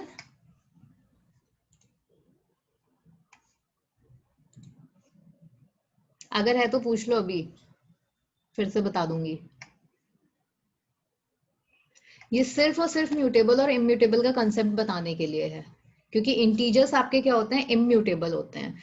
तो उस केस में जब भी हम किसी भी वेरिएबल को दूसरी वैल्यू असाइन करते हैं, तो वो उस मेमोरी लोकेशन से हटके उसकी एक नई मेमोरी लोकेशन क्रिएट होती है, मतलब वो ऑब्जेक्ट डिस्ट्रॉय होता है। जब भी एक वेरिएबल क्रिएट होता है तो उसका एक ऑब्जेक्ट क्रिएट होता है हमारी मेमोरी में, ठीक है। और जब भी उस वेरिएबल की वैल्यू हम चेंज करेंगे तो उसका जो पहले वाला ऑब्जेक्ट था वो डिस्ट्रॉय हो गया, एक नया ऑब्जेक्ट क्रिएट होता है हमेशा, इसीलिए उसकी मेमोरी लोकेशन भी चेंज हो जाती है, ठीक है। और देखो, एक जो कंफ्यूजन थी कि num2 की वैल्यू चेंज नहीं हो रही है, अब अगर यहाँ पे जब भी तुम्हारा प्रोग्राम रन होगा तो वो अप टू डाउन होगा, टॉप टू बॉटम होता है, ठीक है।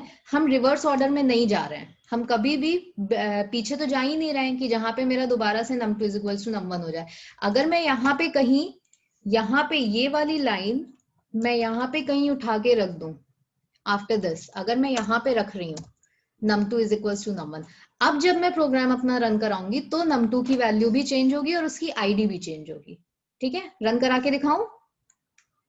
देखो, अच्छा दोनों को रखती हूँ ना, दोनों कंपेयर करना। अब देखो,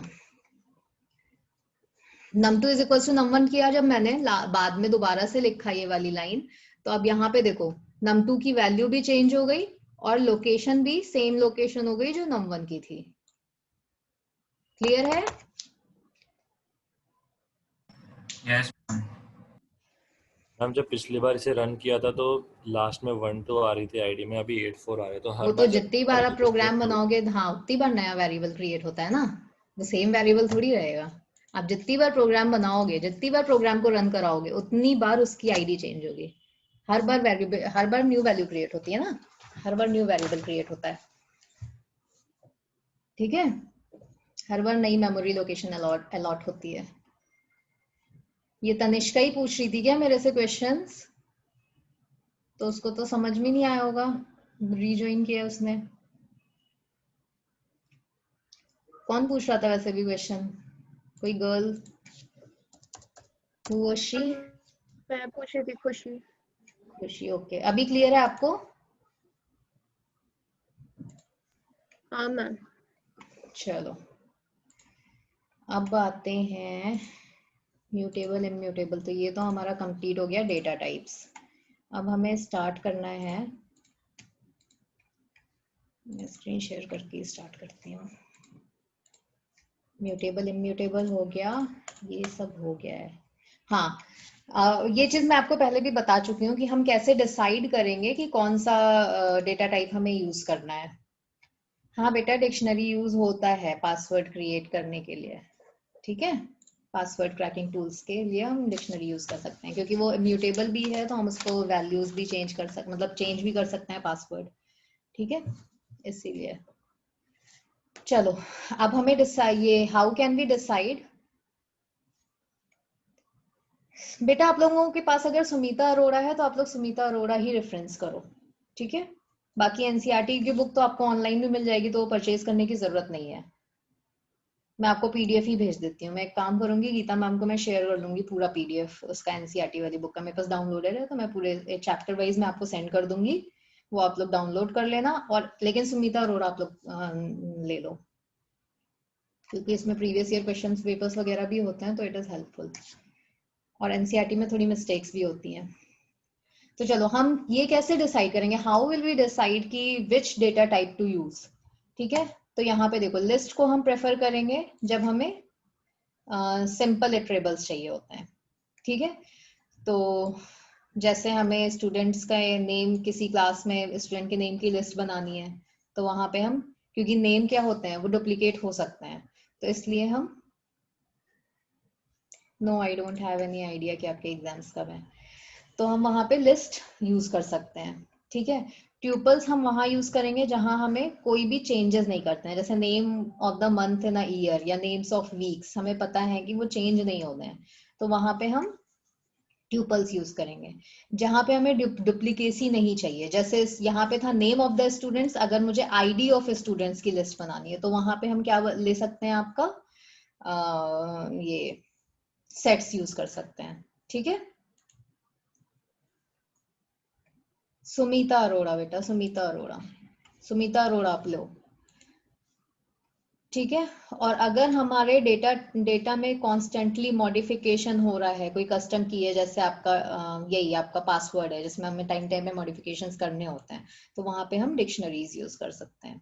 ठीक है, जहाँ पे की वैल्यू है, पासवर्ड है, तो पासवर्ड की जो वैल्यू है वो टाइम टाइम पे चेंज हो रही है, तो हम की डाल के वहां पे उसकी वैल्यू को टाइम टाइम पे चेंज कर सकते हैं।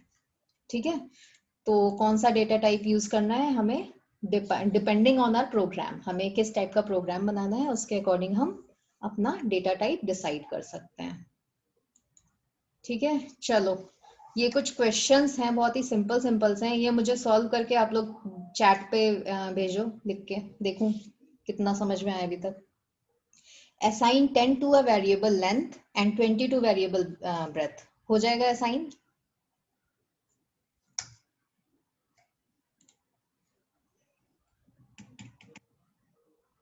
चलो जल्दी जल्दी टाइप करके बताओ मुझे।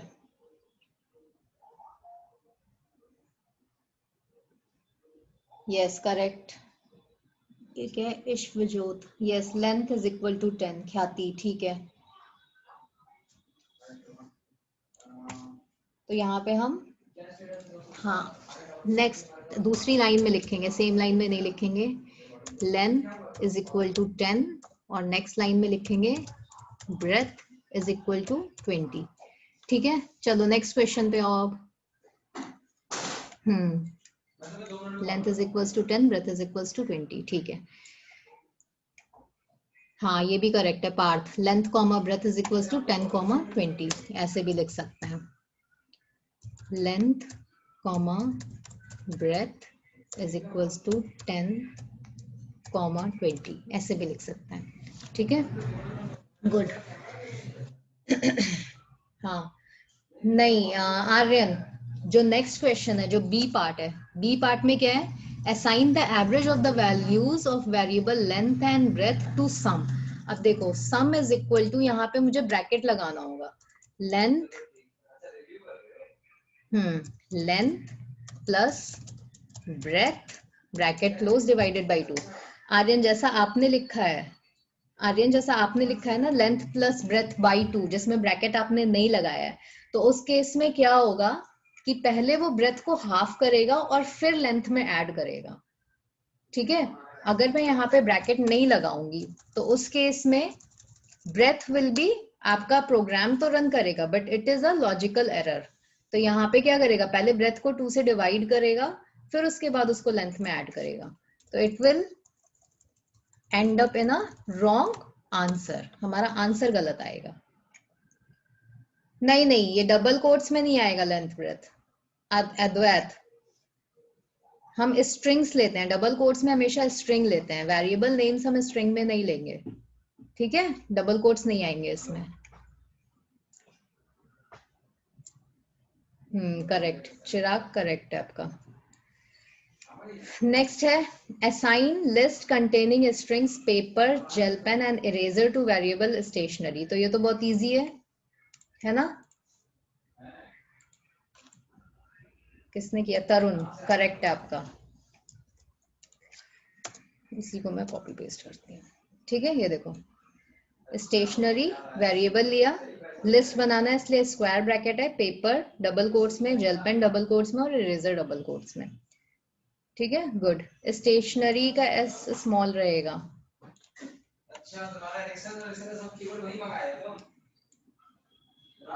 ठीक है, चलो नेक्स्ट क्या है, assign the strings Mohandas Karamchandra Gandhi two variables first middle and last. इसको कैसे करेंगे? एक स्ट्रिंग टाइप का वेरिएबल लेंगे फर्स्ट, उसमें मोहनदास डालेंगे, दूसरा लेंगे मिडिल, उसमें करमचंद डालेंगे, और तीसरा लेंगे लास्ट, उसमें क्या डालेंगे? गांधी। ठीक है, तो एक वेरिएबल लिया मैंने फर्स्ट, जिसमें स्ट्रिंग डालूंगी तो डबल कोट्स चाहिए, मोहनदास स्ट्रिंग क्लोज्ड। ठीक है, नेक्स्ट सेकंड। लाइन में कॉमा डाल के नहीं कर सकते? बिल्कुल कर सकते हैं, बिल्कुल कर सकते हैं। और लास्ट में मैं डालूंगी गांधी। ठीक है, हाँ इसको आप ऐसे भी डाल सकते हो, अद्वैत ने जैसे लिखा है। रुको मैं आपको कॉपी पेस्ट करके दिखाती हूँ। ये ठीक है, यहाँ बीच में कॉमा लगेगा करमचंद्र और गांधी के बीच में।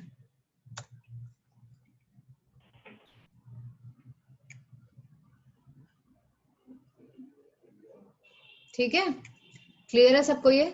तो आइदर दिस वे और दिस वे, दोनों तरीके से आप लिख सकते हैं। लास्ट क्या है, assign the concatenated value of the string variables first middle and last to the variable full name। तो अब यहाँ क्या करना होगा, मैंने एक वेरिएबल लेना है फुल नेम, उसमें क्या करना है first plus middle plus last, तो ये क्या हो जाएगा? कॉन्कैटिनेट हो जाएगा। क्लियर है? तो स्ट्रिंग्स में प्लस का साइन मींस कॉन्कैटिनेशन होता है, वहां पे एडिशन नहीं होता। अगर दो स्ट्रिंग्स हैं तो हमेशा प्लस का साइन क्या करेगा? कॉन्कैटिनेट करेगा। कॉन्कैटिनेशन और एडिशन। स्पेस के लिए?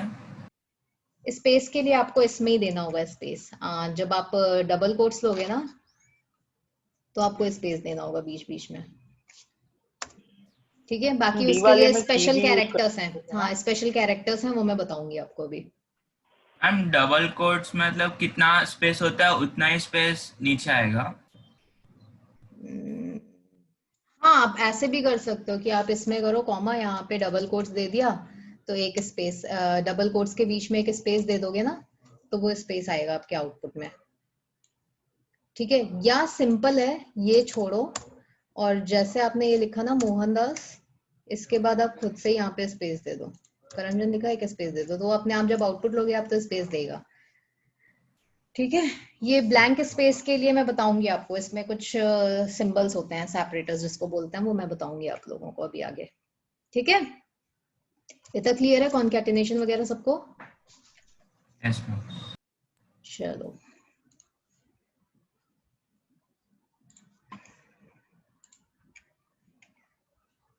अब नेक्स्ट क्या है? नेक्स्ट है, मैं आपको पुरानी, हम अपने उस पे जाते हैं अब, पाइथन फंडामेंटल्स वाली पीपीटी पे जाते हैं।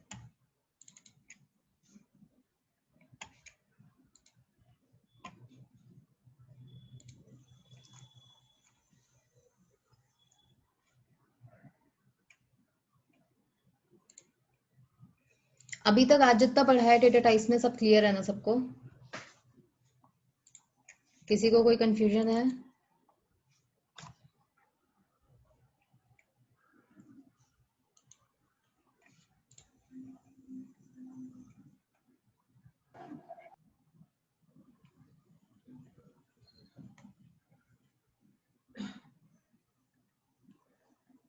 वैल्यूज असाइन करना है, असाइनमेंट्स वगैरह तो मैंने बता ही दिए थे आप लोगों को पहले ही। मल्टीपल असाइनमेंट्स कैसे करते हैं, है ना? A equals to B equals to C is equals to 1, ऐसा बताया था ना उस दिन लास्ट लेक्चर में।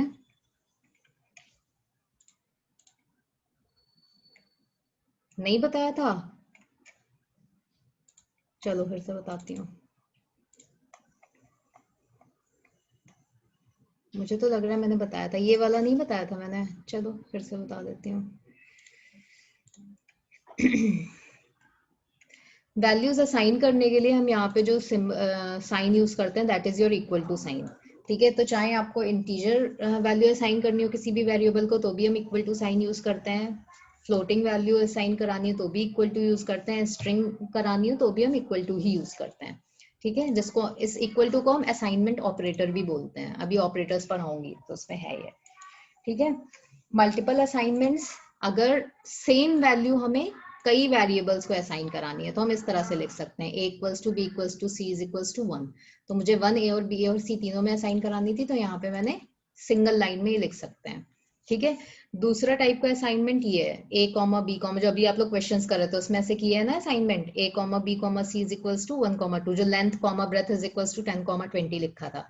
तो जो फर्स्ट वैल्यू आएगी वो फर्स्ट वाले वेरिएबल को असाइन होगी, जो सेकंड वैल्यू आएगी वो सेकंड वेरिएबल को। जैसे यहाँ पे 1a को असाइन होगी, b को 2 असाइन होगा और जॉन जो है वो c को असाइन हो जाएगी, ठीक है। आ गया समझ में?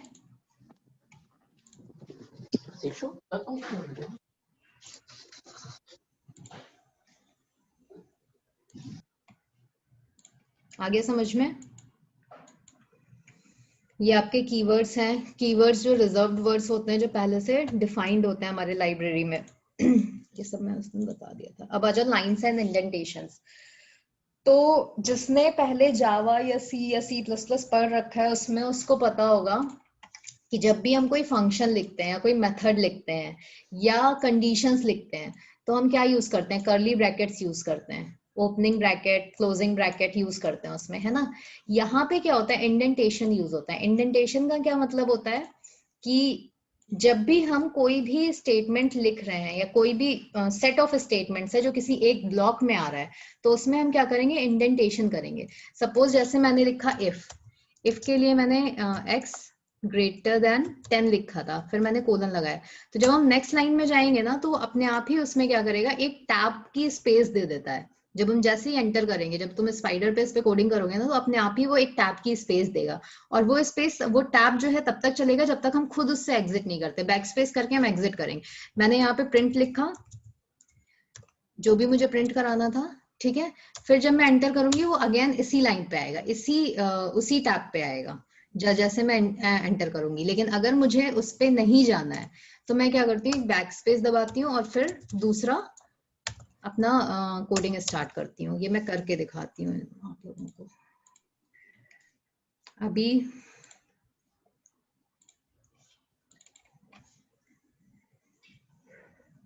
इसी में देख लेते हैं आगे, है ना। मैंने डाला if num1 is greater than 100, ठीक है। अब देखो यहाँ पे इफ डाला है मैंने, तो क्या मतलब है कि इफ के अंदर कुछ स्टेटमेंट्स आएंगी, ठीक है। जब हम इफ कोई भी कंडीशन चलाते हैं या कोई भी लूप लगाते हैं तो उसमें क्या होता है कि लूप के अंदर कुछ स्टेटमेंट्स आती हैं, या जब कोई हम मेथड बनाते हैं, कोई फंक्शन बनाते हैं तो फंक्शंस के अंदर कुछ नंबर ऑफ स्टेटमेंट्स आती हैं। तो यहाँ पे क्या है, रेदर देन कर्ली ब्रैकेट्स, यहाँ पे इंडेंटेशन होता है। देखो जैसे मैं एंटर डालूंगी ना वो अपने आप ही एक स्पेस ले लेगा। देखो यहाँ पे देखो इतनी स्पेस छूटी हुई है आगे, है ना। डायरेक्टली मेरा कर्सर कहाँ आ रहा है, यहाँ पे आ रहा है, ठीक है। तो यहाँ पे जो भी मैं लिखूंगी, मैंने यहाँ पे एक प्रिंट स्टेटमेंट डाली, ठीक है। दूसरी प्रिंट स्टेटमेंट डालनी है, ठीक है। तो जितनी भी मुझे डालनी है, तो जितनी लाइंस में इस टैब के नहीं, मतलब इतने टैब पे लिखूंगी वो मेरी सारी इस इफ के अंदर आएगी, ठीक है। और जैसे मैं एग्जिट करना है मुझे इससे, तो मैं बैक स्पेस जाऊंगी, वापस से मेरा कर्सर क्या हो गया, फर्स्ट प्लेस पे पहुंच गया। यहाँ पे अब मैं एल्स लिख रही हूँ, ठीक है। फिर जैसे मैं एंटर दबाऊंगी फिर से ये इसका इंडेंटेशन यहाँ आ गया। प्रिंट num1 प्लस num2 लिख रही हूँ सपोज यहाँ पे, ठीक है। तो अब देखो जब मैं इसको रन कराऊंगी प्रोग्राम को,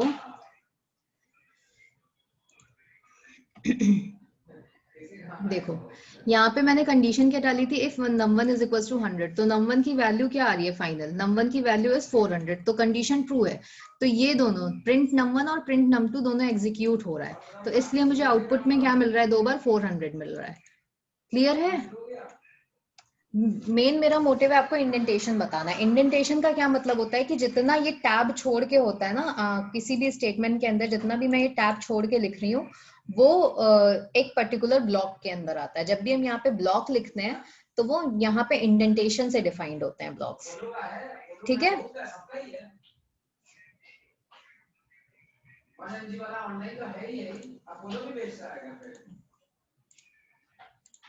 आया समझ में? तो मैम Yes, ma'am. जो print num1 and print num2 लिखा है एंड उसके नीचे प्रिंट num1 प्लस num2 लिखा है, they're all in the same block. नहीं नहीं नहीं नहीं, देखो प्रिंट num1 एंड num2 जो है वो num1 प्लस num2 क्या है, वो एल्स में आ रहा है, मैंने एल्स लगाया है बीच में, तो it is not in the same block. Else वाला ब्लॉक चेंज हो गया, लेकिन इफ वाला ब्लॉक चेंज। अब देखो अगर इसी को मैं यहां से हटाओ,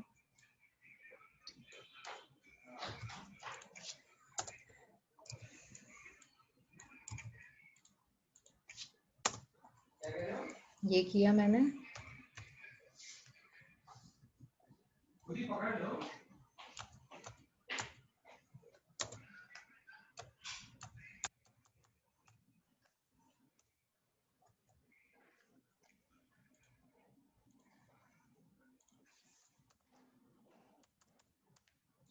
अब देखो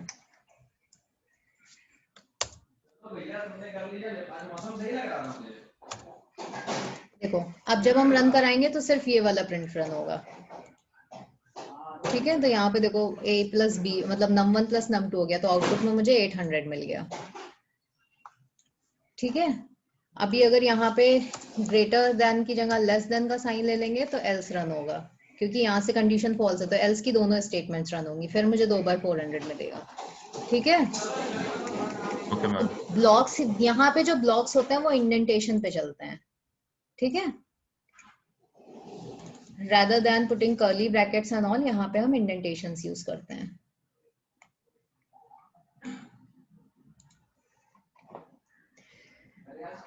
ठीक है। Number of spaces in the indentation is variable, ठीक है। ये वेरिएबल होते हैं आपके, सारे स्टेटमेंट्स जो है एक ब्लॉक में एक ही इंडेंट पे होने चाहिए, ठीक है।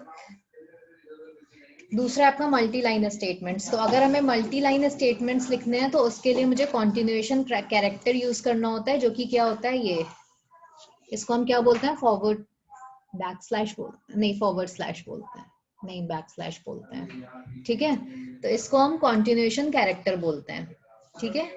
ये टूवर्ड्स किसकी तरफ इंटेंड होता है, बैक की तरफ, ठीक है। तो अगर मुझे देखो टोटल आइटम 1, आइटम 2, आइटम 3 ये तीनों अलग अलग लाइंस में लिखना है, तो मुझे क्या करना होगा, एक यहाँ पे स्लैश लगाना होगा, ये इसको हम कॉन्टिन्यूएशन के, अगर से मल्टीपल लाइंस में लगाना है, ठीक है।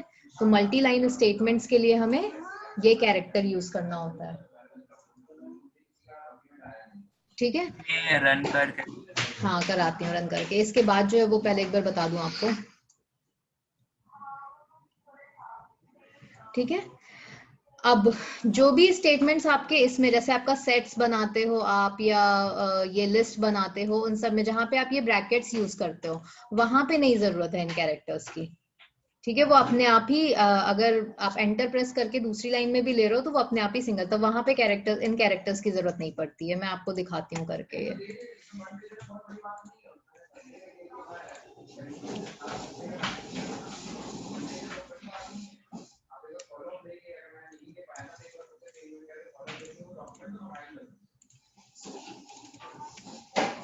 ये वाला कोड मैं इरेज कर दूं अभी,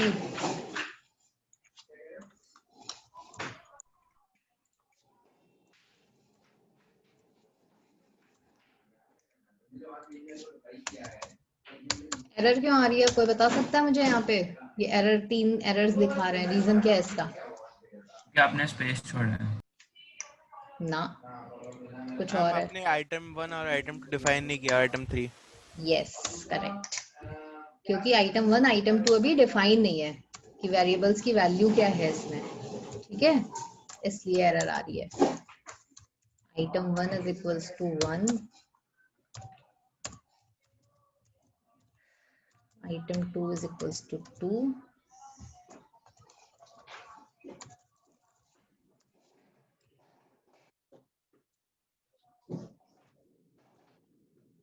You wrote I10. एक मिनट ओके।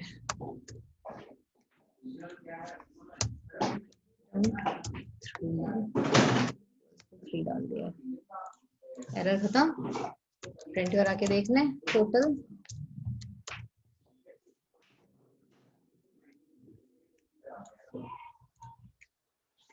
ठीक है, 1 + 2 + 3 आ गया, 6 आ गया। तो ये this is your output. Clear है? तो जब हमें नेक्स्ट लाइन में जाना होता है, मल्टीपल लाइन से स्टेटमेंट देने होते हैं, तो हमें ये ऑपरेटर्स यूज करने होते हैं। वही जैसे अभी मैंने आपको बताया, अगर सपोज तुम्हें कोई लिस्ट बनानी है, लिस्ट किस में बनता है? स्क्वायर ब्रैकेट्स में। ठीक है, यहाँ पे मैंने ABC, BCD, कॉमा, अब नेक्स्ट लाइन में लूंगी ना अगर मैं, तो ये आराम से रन करेगा, इसमें कोई प्रॉब्लम नहीं है, बस कॉमा लगना चाहिए, DEF। ठीक है, तो यहाँ पे कोई एरर नहीं आ रही है। तो जब हम ब्रैकेट्स में यूज करते हैं, जब हम ब्रैकेट्स यूज करते हैं, स्मॉल ब्रैकेट हो चाहे स्क्वायर ब्रैकेट हो चाहे कर्ली ब्रैकेट हो, तो ये मल्टीपल लाइंस में अपने आप ही ले सकता है। ठीक है, वो स्लैश का समझ नहीं है। कौन सा वाला बेटा? सेकंड वाला लिस्ट 1 जो मैंने लिखा है मैम, ऊपर टोटल वाला जो मल्टीपल लाइंस का वो जो स्लैश से यूज। देखो जब हम मतलब एक से ज्यादा, अगर सपोज कभी कभी ऐसा होता है कि जो कोड है वो मेरा लाइन से बाहर जा रहा है, ठीक है, इसको हम एक लाइन में भी लिख सकते हैं। We can write it like this also, इसको हम ऐसे भी लिख सकते हैं। ठीक है, इसको हम ऐसे भी लिख सकते हैं, इससे कोई प्रॉब्लम नहीं है, ये रन करेगा प्रोग्राम मेरा। ठीक है, लेकिन कभी कभी ऐसा होता है कि ये जो लाइन है ना आपकी बहुत लंबी जा रही है, ठीक है, ये आपके स्क्रीन से बाहर जाने लगती है। तो हम क्या करते हैं कि हम इसको मल्टीपल लाइंस में लिखना चाहते हैं कि एक के बाद एक, मतलब सेम स्टेटमेंट है, सेम स्टेटमेंट को हम कई लाइंस में, 1 2 3 या लाइंस में लिखना चाहते हैं। तो उस केस में हम क्या यूज करते हैं? ये स्लैश यूज करते हैं। तो इससे क्या होता है, वो मल्टीपल लाइंस में ले लेता है, मतलब कंटिन्यूएशन में आ जाता है, मतलब आइटम 1 + आइटम 2 आ जाएगा कंटिन्यूएशन में। ओके मैम, ठीक है, इंग्लिश में भी जैसे हम सेंटेंस लिखते हैं ना, सपोज मैंने कोई एक सेंटेंस लिखा जो मेरा लाइन के बाहर जा रहा है, फिर हम नेक्स्ट लाइन पे आते हैं ना, तो नेक्स्ट लाइन पे, यहाँ पे नेक्स्ट लाइन पे आने के लिए हमें क्या यूज करना होता है कि उस कॉन्टिन्यूएशन में रहे, तो यहाँ पे हम स्लैश यूज करते हैं। ठीक है, ओके मैम। हम स्लैश सिर्फ तभी यूज करेंगे ना when we are not using brackets. हाँ, ब्रैकेट्स में जरूरत नहीं पड़ती स्लैश की। ठीक है,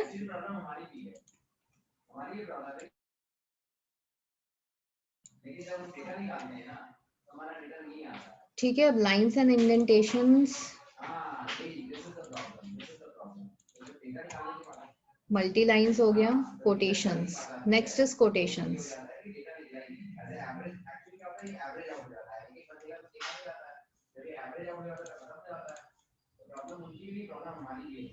मैम वो बैकस्लैश यूज किया ना हमने? हाँ, देखो कोटेशंस में हम, कोटेशंस जो भी होता है, जब जैसे आपको बताया मैंने, स्ट्रिंग में हम सिंगल कोट भी यूज कर सकते हैं, डबल कोट्स भी यूज कर सकते हैं और ट्रिपल कोट्स भी यूज करते हैं, एनी ऑफ द 3। ठीक है, तो ट्रिपल कोट्स भी हम यूज करेंगे तो भी वो क्या करेगा, स्ट्रिंग में ही लेगा लिटरल्स को, है ना। ट्रिपल कोट्स का मतलब है ऐसे, डबल कोट्स को हम 3 बार लिख रहे हैं, ठीक है, और अगर ऐसा ले रहे हैं ट्रिपल कोट, तो वो क्या करता है, कमेंट बनाता है, वो मैं अभी आपको आगे बताती हूँ। ठीक है, तो सिंगल कोट, डबल कोट और ट्रिपल कोट हम तीनों लिख सकते हैं for this thing, your quotations. ठीक है, लेकिन वो स्टार्ट भी होनी चाहिए और एंड भी होनी चाहिए। अब जब हमें मल्टीपल लाइंस लिखनी होती हैं तो उसके लिए हम ट्रिपल कोट्स यूज कर सकते हैं, ऐसे जैसे this is a paragraph, it is made up of multiple lines, तो इसके लिए हम ये ट्रिपल कोट्स यूज करते हैं, मतलब डबल कोट्स को 3 बार यूज कर रहे हैं। ठीक है, सिंगल कोट को 3 बार यूज करते हैं तो वो बन जाता है हमारा कमेंट, मल्टीपल लाइन कमेंट। ये है यहाँ पे, जैसे हैश साइन अगर मैं यूज करूंगी तो वो सिंगल लाइन कमेंट होता है, और ट्रिपल कोट्स यूज कर, सिंगल कोट्स को मैं 3 बार यूज करूंगी तो इट विल हाँ दिखाती हूँ। अगर मैं ये सिंगल कोट को 3 बार यूज करूंगी तो वो मल्टी लाइन कमेंट्स बताता है। ठीक है, मैं दोनों चीज मैम आपको ये हाँ स्ट्रिंग भी बताता है ना ये नहीं, सिंगल ट्रिपल कोट नहीं दिखाता है। हाँ मैम रुको एक बार, 1 मिनट में बताती मैम हूँ। string can be defined as single quotes, double quotes and triple quotes. Triple quotes means रुको मैं 3 times single quotes. हाँ 3 times double quotes. Ma'am 3 time double quote define comments. एक I think. मिनट रुको, देखो मैंने single quote में लिखा है ABC। ठीक है, ये आपका एक स्ट्रिंग है। दूसरा मैंने लिखा स्ट्रिंग डबल कोट्स ABC। फिर मैंने लिखा str3। अब अगर मैं ये अरे ABC दोनों में ही लिखा है मैंने।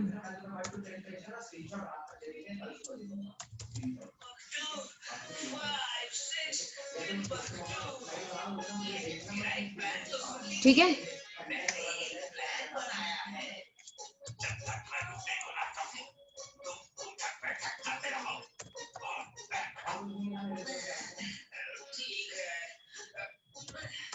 ठीक है, ये है। तो ये सारा आपका स्ट्रिंग डिफाइंड है। ठीक है, अब यहाँ पे अगर मैं किसी के सामने हैश लगाती हूँ तो ये क्या होता है, इंटरप्रेटर क्या करता है, इस लाइन को इग्नोर करता है। तो हैश का क्या मतलब है, कमेंट। यहाँ पे आगे कमेंट का क्या होता है मतलब? क्या कमेंट मतलब क्या? कमेंट मतलब होता है, जैसे अभी मैंने यहाँ पे कमेंट का मतलब होता है कि मैं अपनी कोड में कोई भी एक चीज लिख रही हूँ। मतलब जैसे मैंने यहाँ पे स्ट्रिंग डिफाइन किया तो मैं यहाँ पे हैश लिख के ये लिख सकती हूँ, define string in single quote. ठीक है, ये मैंने लिखा। तो जब भी अगर कोई दूसरा पर्सन मेरा ये कोड रीड करेगा तो उसको समझ में आएगा कि ये क्या किया हुआ है यहाँ पे। ठीक है, और कमेंट इसलिए लिखा जाता है जिससे कि मतलब अगर कोई दूसरा पर्सन मेरा कोड पढ़ रहा है तो उसको समझ में आए कि जस्ट अ मिनट।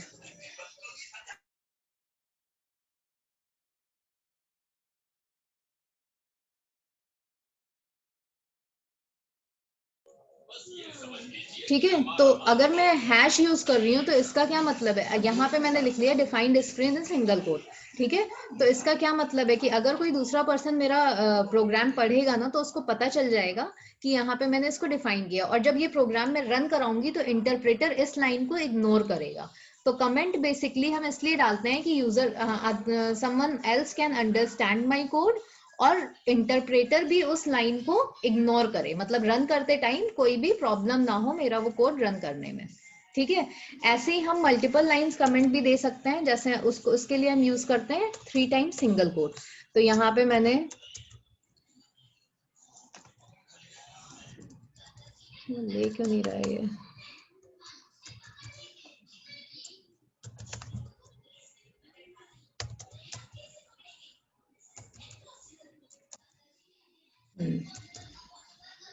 देखो ले क्यों नहीं रहा है ये। हाँ ठीक है, तो अब यहाँ पे देखो जैसे मैंने ये किया है ना, ट्रिपल कोट्स डाला है, EFG मल्टीपल लाइंस कम, जैसे सिंगल हैश आपका यूज होता है सिंगल लाइंस कमेंट के लिए, और ट्रिपल कोट्स जो ट्रिपल सिंगल कोट्स जो होते हैं ये यूज होते हैं आपके मल्टीपल लाइन कमेंट्स के लिए। ठीक है,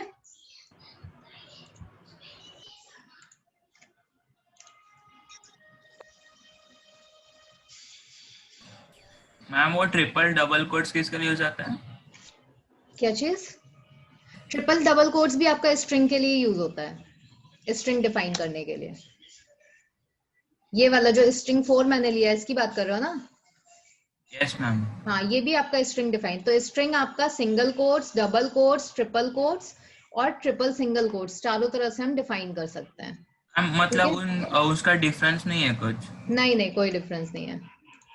बस ये है कि अगर हमें मल्टीपल लाइंस लेनी है, जैसे इसमें आपको नंबर ऑफ लाइंस बढ़ानी है, ज्यादा लाइंस में लेना है, तो इसको हम यूज कर सकते हैं। ठीक है, वन लाइन से ज्यादा की जब डबल कोट में वो नहीं ले सकते? नहीं। Okay ma'am. ठीक है, क्लियर है इतना? Yes ma'am. तो नेक्स्ट टर्न पे मैं आपको वो ऑपरेटर से स्टार्ट करूंगी, ठीक है। एक बेसिक स्ट्रक्चर बताऊंगी प्रोग्राम का और उसके बाद से ऑपरेटर से स्टार्ट करेंगे, ठीक है। ऑपरेटर्स भी बहुत सारे हैं इसमें, सिर्फ अरिथमेटिक ऑपरेटर्स नहीं है, बहुत सारे ऑपरेटर्स हैं, ठीक है। तो मैम ये स्लाइड सेंड कर दीजिए। हाँ ठीक है, मैं कर दूंगी। मैं स्लाइड भी शेयर करती हूँ, मैं लिंक भी शेयर कर देती हूँ आप लोगों को, जो डाउनलोड करने वाला लिंक है, ठीक है। चलो okay, bye. Thank you. Thank you ma'am. Okay bye.